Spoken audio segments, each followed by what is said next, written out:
The Tau Manifesto is dedicated to one of the most important numbers in mathematics, perhaps the most important: the circle constant relating the circumference of a circle to its linear dimension.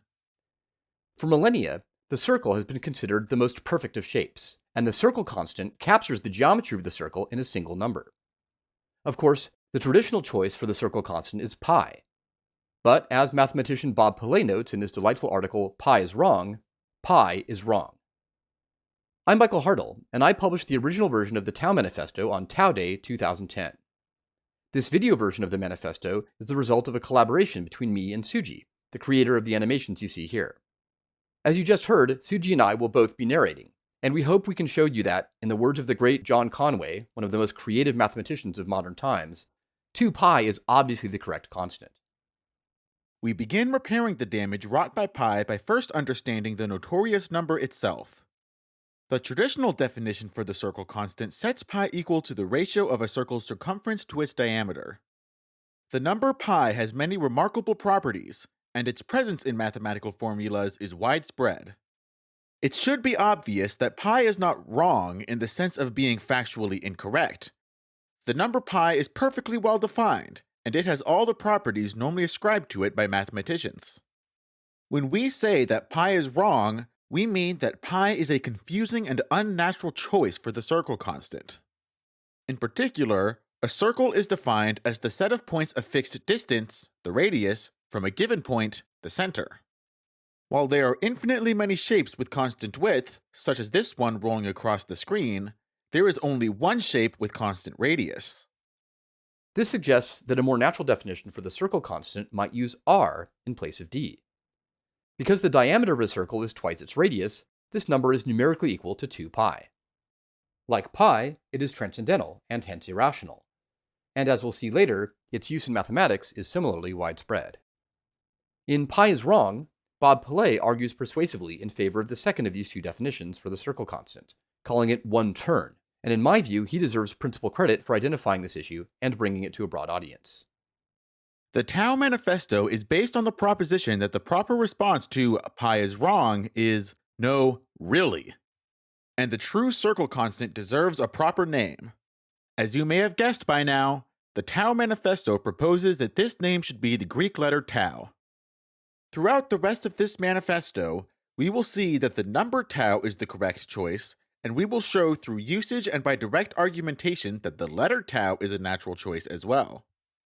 Before proceeding with the demonstration that tau is the natural choice for the circle constant, let us first acknowledge what we are up against. For there is a powerful conspiracy, centuries old, determined to propagate pro-pi propaganda. Entire books are written extolling the virtues of pi.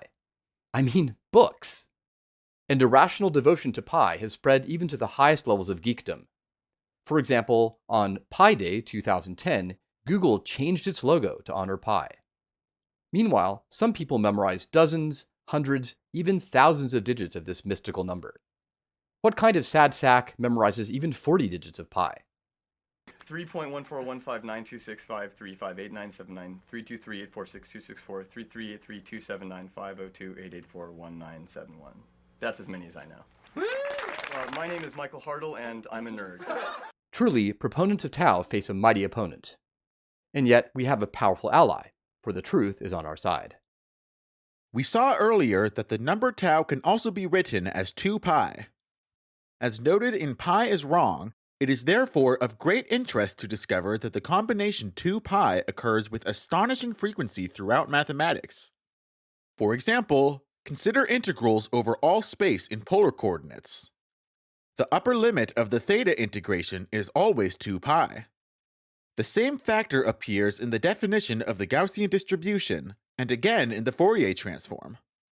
It recurs in Cauchy's integral formula, in the nth roots of unity, and in the values of the Riemann zeta function for positive even integers.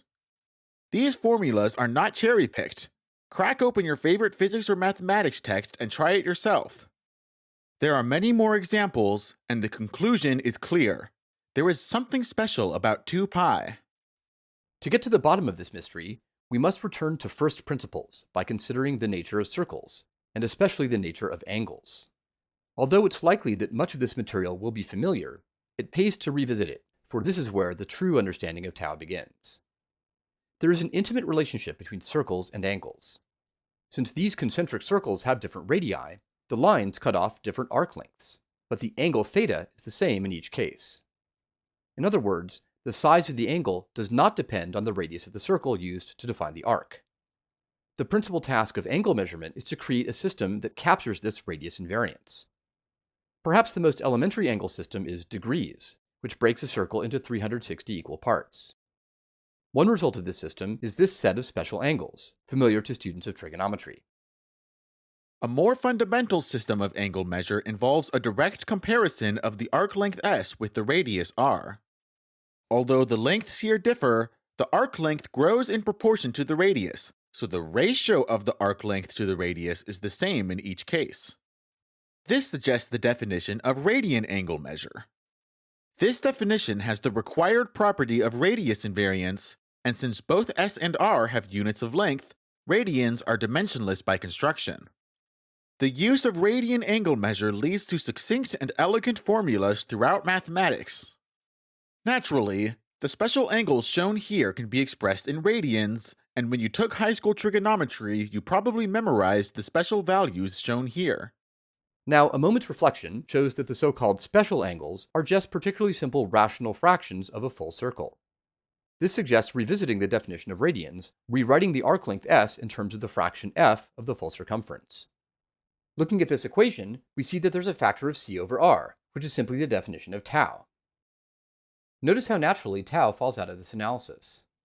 If you are a believer in pi, I fear that the resulting diagram of special angles will shake your faith to its very core. For we see that 1/12 of a turn is tau over 12, 1/8 of a turn is tau over 8, 1/6 of a turn is tau over 6, and so on, up to one full turn being 1 tau. Although there are many other arguments in tau's favor, this diagram may be the most striking. We also see the genius of Bob Palet's identification of the circle constant as 1 turn. Tau is the radian angle measure for 1 turn of a circle. Moreover, note that with tau, there is nothing to memorize. 1/12 of a turn is tau over 12, 1/8 of a turn is tau over 8, and so on.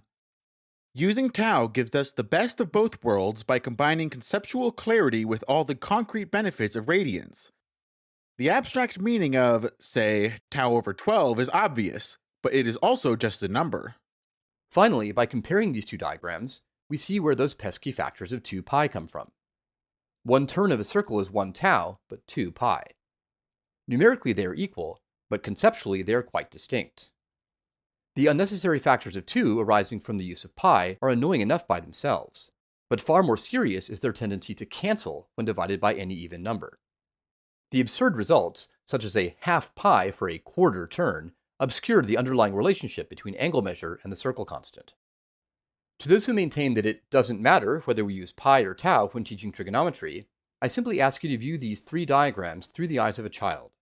You will see that, from the perspective of a beginner, using pi instead of tau is a pedagogical disaster. Although radian angle measure provides some of the most compelling arguments for the true circle constant, it's worth comparing the virtues of pi and tau in some other contexts as well. We begin by considering the important elementary functions sine and cosine. They can be called the circle functions because they give the coordinates of a point on the unit circle and are the fundamental functions of trigonometry. Let's examine the graphs of the circle functions to better understand their behavior. Outside of the range that we see here, both functions are periodic with a period we'll call t. We can see that the sine starts at 0, reaches a maximum at a quarter period, passes through 0 at a half period, reaches a minimum at 3/4 of a period, and returns to 0 after 1 full period. Meanwhile, the cosine starts at a maximum, has a minimum at a half period, and passes through 0 at 1/4 and 3/4 of a period. Since sine and cosine both go through 1 full cycle during 1 turn of a circle, we have t equals tau. That is, the circle functions have periods equal to the circle constant. As a result, the special values of theta are utterly natural. A quarter period is tau over 4, a half period is tau over 2, etc. In fact, when I was first writing the tau manifesto, I found myself wondering about the numerical value of theta for the 0 of the sine function. Since the 0 occurs after half a period, and since tau is approximately 6.28, a quick mental calculation shows us that the 0 is around 3.14. That's right, I was astonished to discover that I had already forgotten that tau over 2 is sometimes called pi. Perhaps this even happened to you just now. Welcome to my world. We would be remiss in this manifesto not to address Euler's identity, sometimes called the most beautiful equation in mathematics. This identity involves complex exponentiation, which is deeply connected both to the circle functions and to the geometry of the circle itself. Depending on the exact route chosen, this equation can either be proved as a theorem or taken as a definition. Either way, it is quite remarkable. Known as Euler's formula, this equation relates an exponential with imaginary argument to the circle functions sine and cosine and to the imaginary unit I. Although justifying Euler's formula is beyond the scope of this manifesto, its provenance is above suspicion and its importance is beyond dispute. Evaluating this equation at tau, the result simplifies to what we'll refer to as Euler's identity. In words, this equation is making the fundamental observation that the complex exponential of the circle constant is unity. Geometrically, multiplying by e to the I theta corresponds to rotating a complex number by an angle theta in the complex plane, which suggests that another interpretation of Euler's identity is that a rotation by one turn is 1. Since the number 1 is the multiplicative identity, the geometric meaning of e to the I tau equals 1 is that rotating a point in the complex plane by one turn simply returns it to its original position. As in the case of radian angle measure, we see how natural the association is between tau and one turn of a circle. Indeed, the identification of tau with one turn makes Euler's identity sound almost like a tautology. Of course, the traditional form of Euler's identity is written in terms of pi instead of tau. To derive it, we start by evaluating Euler's formula at pi, which simplifies to this equation. But this minus sign is so ugly that the equation is almost always rearranged immediately, giving this so-called beautiful equation. At this point, the expositor usually makes some grandiose but purely numerological statement about how this equation relates 0, 1, I, e, and pi, sometimes called the 5 most important numbers in mathematics. In this context, it's remarkable how many people complain that the version with tau relates only 4 of those 5 numbers. Fine. While this is a bit facetious, the 0 is actually there all along. Without simplification, the identity reads e to the I tau equals 1 plus 0i, so it really does relate the so-called 5 most important numbers. In addition, the identity e to the I pi equals -1 has a more serious point to make. Let's see what happens when we rewrite it in terms of tau. Geometrically, this says that a rotation by half a turn is the same as multiplying by -1. Written in terms of tau, we see that the original form of Euler's identity has a transparent geometric meaning that it lacks when written in terms of pi. Of course, the version with pi can be interpreted as a rotation by pi radians, but the near universal rearrangement shows how using pi distracts from the identity's natural geometric meaning. The quarter angle identities have similar geometric interpretations. Evaluating Euler's formula at tau over 4 gives this, which says that a quarter turn in the complex plane is the same as multiplication by I. Similarly, evaluating Euler's formula at 3 tau over 4 gives this, which says that 3/4 of a turn is the same as multiplication by -I. We can take this analysis a step further by noting that, for any angle theta, e to the I theta can be interpreted as a point lying on the unit circle in the complex plane. From this, we can find the complex exponential of all of the special angles that we were looking at before. Comparing this with our earlier diagram of these special angles quickly dispels any doubts about which choice of circle constant better reveals the relationship between Euler's formula and the geometry of the circle. If you arrived here as a pi believer, you must by now be questioning your faith. Tau is so natural, its meaning so transparent. Is there no example where pi shines through in all its radiant glory? A memory stirs. Yes, there is such a formula. It is the formula for circular area. Behold! No, wait. The area formula is always written in terms of the radius. We see here pi, unadorned, in one of the most important equations in mathematics, a formula first proved by Archimedes himself. Order is restored! Unfortunately for pi believers, this area formula is not as nice as it appears at first glance. Let's examine this putative paragon of pi in more detail. we notice that it involves the radius raised to the second power, which makes it a simple quadratic form. Such forms arise in many contexts. As a physicist, my favorite examples come from the elementary physics curriculum. We will now consider several in turn. Galileo Galilei found that the velocity of an object falling in a uniform gravitational field is proportional to the time fallen. The constant of proportionality is the gravitational acceleration g. Since velocity is the derivative of position, we can calculate the distance fallen by integration. Robert Hooke found that the external force required to stretch a spring is proportional to the distance stretched. The constant of proportionality is the spring constant k. The potential energy in the spring is then equal to the work done by the external force. Isaac Newton found that the force on an object is proportional to its acceleration. The constant of proportionality is the mass m. The energy of motion, or kinetic energy, is equal to the total work done in accelerating the mass to velocity v. Having seen several examples of simple quadratic forms in physics, you may by now have a sense of foreboding as we return to the geometry of the circle. This feeling is justified. The circumference of a circle is proportional to its radius. The constant of proportionality is tau. The area of the circle is then the integral of the circumferential rings over all radii. If you were still a pi partisan at the beginning of this section, your head has now exploded. For we see that even in this case, where pi supposedly shines, in fact there is a missing factor of 2.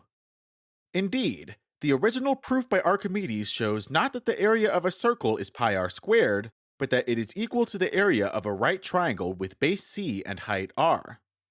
Applying the formula for triangular area, we get the same result. We can go even further by noting that the area of a circular sector subtended by angle theta is 1/2 theta r squared. Then the area of a full circle is just the special case theta equals tau. There's simply no avoiding that factor of 1/2. We set out in this manifesto to show that tau is the true circle constant. Since the formula for circular area was just about the last best argument that pi had going for it, we're going to go out on a limb here and say QED. Now, despite the definitive demonstration of the superiority of tau, there are nevertheless many who oppose it. In this section, we will address the concerns of those who accept the value but not the letter. The true test of any notation is usage.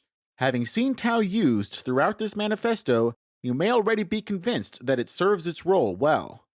But for a constant as fundamental as tau, it would be nice to have some deeper reasons for our choice. Why not alpha, for example, or omega? What's so great about tau? There are two main reasons to use tau for the circle constant. The first is that tau visually resembles pi. After centuries of use, the association of pi with the circle constant is unavoidable, and using tau feeds on this association instead of fighting it. The second reason is that tau corresponds to one turn of a circle, and you may have noticed that tau and turn both start with a t sound. This was the original motivation for the choice of tau, and it is not a coincidence. The root of the English word turn is the Greek word tornos, which means lathe, and the first letter is tau. As further evidence that tau is a good choice of notation, it's worth noting that several other people independently proposed using tau for the circle constant. I originally wrote the Tau Manifesto in 2010. Coincidentally, physicist Peter Haramus proposed using tau to Bob Pillet around the same time. John Fisher proposed using tau in a Usenet post in 2004, and Joseph Lindenberg anticipated both the argument and the symbol more than 20 years earlier. Of course, with any new notation, there is the potential for conflict with present usage. One option to get around this is to introduce a new symbol. There is precedent for this. For example, in the early days of quantum mechanics, Max Planck introduced the constant h, which relates a light particle's energy to its frequency, but physicists soon realized that it is often more convenient to use h-bar, where h-bar is just h divided by, 2 pi, and this usage is now standard. But getting a new symbol accepted is difficult. It has to be given a name, that name has to be popularized, and the symbol itself has to be added to word processing and typesetting systems.